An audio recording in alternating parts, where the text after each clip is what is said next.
let's go, Joan. Like, I need Joan from the hood to come through. Last episode, she was mofo this, mofo that. Then, like, she just in there getting lit, y'all. She just like, dang, I'm about to go down. She's like, I'm going down.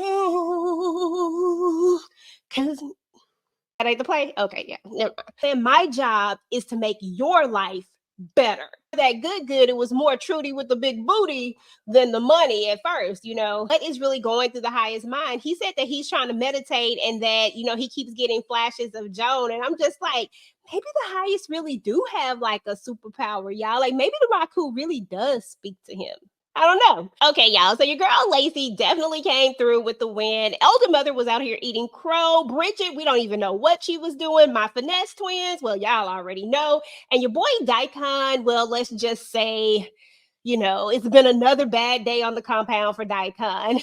What is up, y'all? It is your girl EJ back with another quick chat over Ruthless episode 20, Lamb to the Slaughter.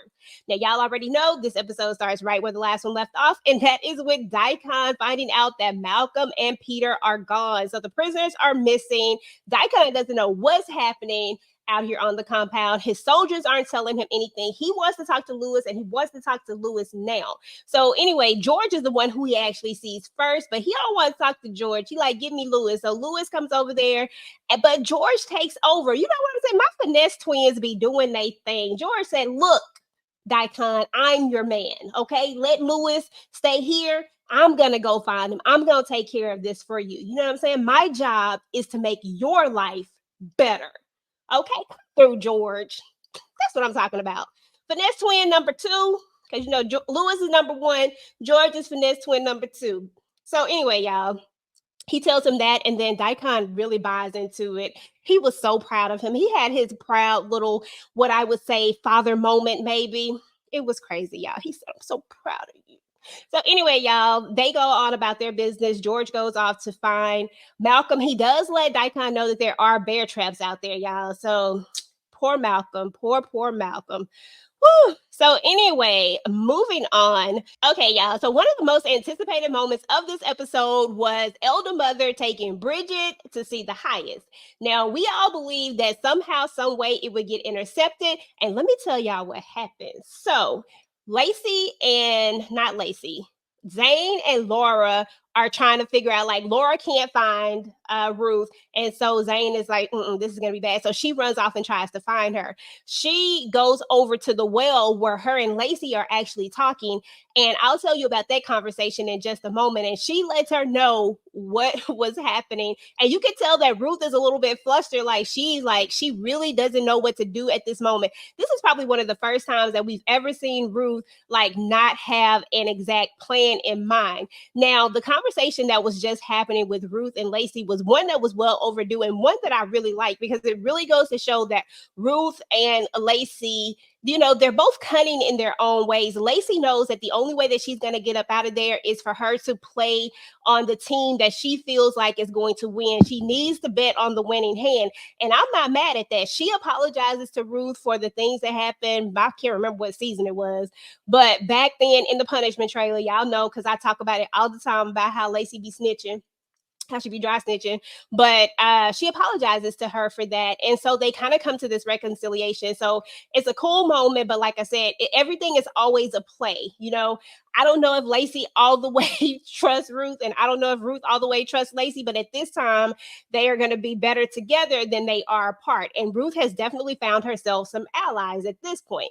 So anyway, moving forward back to the other part where Ruth has to go and try to intercept Bridget. She gets over there. Manny has already told Elder Mother, look, he's not accepting visitors. He's in the middle of a prophecy. And Elder Mother knows this, but yet all she cares about is Ruth. Root. You know what I'm saying? That's it. She needs to get Ruth the hell up out of there. So she don't care if she interrupts it. So when Ruth gets over there, they're going back and forth, and now Bridget is looking shook, y'all, real shook. And so Lacey comes up with the plan, and this is why I say Lacey for the win, because meanwhile, while this is going forward, I forgot to mention that Ruth did confide in Lacey about what happened with Elder Mother and how she tried to poison her and how she used the pig and all that stuff. So now Lacey's thinking, she's like, look, she has to think quick. So she goes and she basically rounds her up a pig, you know what I'm saying? But anyway, she ends up having to choke the pig. She doesn't want to do it. She doesn't want to take a life like that, but she like, you know, you gotta do what you gotta do. So she did that, and then she told Zane, now go tell Elder Mother that the pig is unalived, right? So she runs over there to tell Elder Mother that the pig has been unalived. And Elder Mother's whole tune changes, y'all. Elder Mother, oh my God, y'all. That was so freaking hilarious. Elder Mother is like, she's a liar. Woo! Okay, yeah, I'm sorry. Elder Mother just changed her whole tune. Bridget Dunn got slapped, like everything. Now, I must mention that Daikon at this point has walked up there and he doesn't want them to go bother the highest. He's trying to figure out what's going on. And Elder Mother keeps saying, she has something to tell about Root, about Root, about Root. I need to talk to him. You know, like she's saying all of that. And Daikon is like, just tell me, like, tell me. And he keeps trying to get her to tell it, but she won't say it because, like, she shook for real. She looking over there at Ruth. Then she got Elder Mother right here. She got Daikon right there. And then you got Manny with this gun. Like, she don't know what to do. So when Zane comes over there with that and Elder Mother has to flip the script, boy, I said, dang. And now she want to send Bridget to the punishment trailer. But this is when Ruth jumps in and she takes control and she's like, no, you know, we're not sending her to the punishment trailer. And she basically has her exactly where she wants her. And she's like, you tried to poison me. And then Elder Mother keeps saying, no, I didn't do that. And I'm just like, girl, I don't know how you finna get up out of this one, Elder Mother, because you definitely don't want this to get back to the highest. Like, now come on. So anyway, y'all, that was so freaking hilarious. That was so funny. It was such a good play on Lacey's part. So kudos to Lacey, y'all. So meanwhile, y'all, Andrew and the sheriff are in, you know, they still locked up. They won't let them out. Okay. So anyway, y'all, they're locked up and they're having a conversation. Well, the sheriff is talking rather, and Andrew tries to tell him, like, look, they probably listening. But at this point, I think the sheriff is just like over it and done with it. And he's just like, you know, he's like, should we just tell them everything? And I'm just like, now you want to just tell them everything? Like, no, just, I don't even know what to tell the sheriff at this point. Shout out to Robert Craighead, who stopped by the Ruthless Roundtable on yesterday, y'all. So if you did not catch the Ruthless Roundtable or catch our interview with him, then definitely go and check that out. He had a lot to say about his character, so definitely go check it out. So anyway, y'all, they're going back and forth. And Andrew asked him, like, how did you get caught up in this? And I think this was actually something that Jay actually asked him on yesterday. And the answer actually came out in the show today. And basically it was that he got caught up over money and, you know, that good, you know what I'm saying? But it was more that good. It was more Trudy with the big booty than the money at first, you know? And that's how he got caught in this. We also learned that he has cancer and that he has diabetes and that he is probably not going to live. And so he just really doesn't have a lot to live for at this point. But he didn't take the coward way out like Mac did. I will say that. So anyway, we do learn all of that. And then they do come to an agreement that something needs to happen, that they don't need to go up in there, that they need to somehow convince them not to do it because of the women and children. And that was interesting because that was a question that I did have. Is there any type of way that these two can work together in order to try to maybe help Andrew get away, to maybe try to stop this? Because we do know that at some point Andrew is going to get away. So I don't know. But the sheriff decides that he has to go to the restroom, and I don't know what the sheriff is gonna do. I don't know what his plan is because we don't see him anymore in the episode. Now, what we do see is we see an AA Ron who wants to talk to the prisoners. He wants to go back there and talk to them and try to convince them. They tell him no. Also, Aaron told them everything else, by the way. I do have to mention that he told them about Malcolm being up there. He told them and confirmed that everybody was up there on the compound. He also let them know that his daddy probably not going to help because he didn't want him marrying Laura in the beginning. So now that he's okay, I mean, Laura is expendable at this point. So there's that. So anyway, Aaron somehow makes his way back to the back. I don't know how he got back there. I'm just like, how do you get back there? Shouldn't this place be locked? But anyway, we're not gonna dwell on that too much. But he gets back there and he tries to talk to Andrew, and Andrew is just like, look, like I'm not talking to them, and there's nothing that I can really do to help you. Aaron is trying to plead with him, but Andrew is not trying to hear any of that. He was like, you didn't let me go. Shoot. I was locked up. I was chained up. You didn't let me go. So, Andrew is so freaking petty now. He know better. So anyway, y'all, this was supposed to be a quick chat, but it didn't feel like it done turned into a full recap. So let's just keep going. So, but Lacey and Zane are gonna tell Bridget how stupid she is, and of course there is gonna be a conversation with Bridget and Ruth as well. She's gonna tell her to go to the car. Now, I don't know why she's going to the car exactly, but Bridget did not want to go to the car. So there's that, but that was kind of the gist of their conversation. It was the same old. But y'all, let's move on to one of my other parts that was crazy, because your girl Joan was bugging out on this episode. I mean, she was really bugging, y'all. Like, she really thinks that they know about this bank account. That's all that guilt that's coming down on her hard.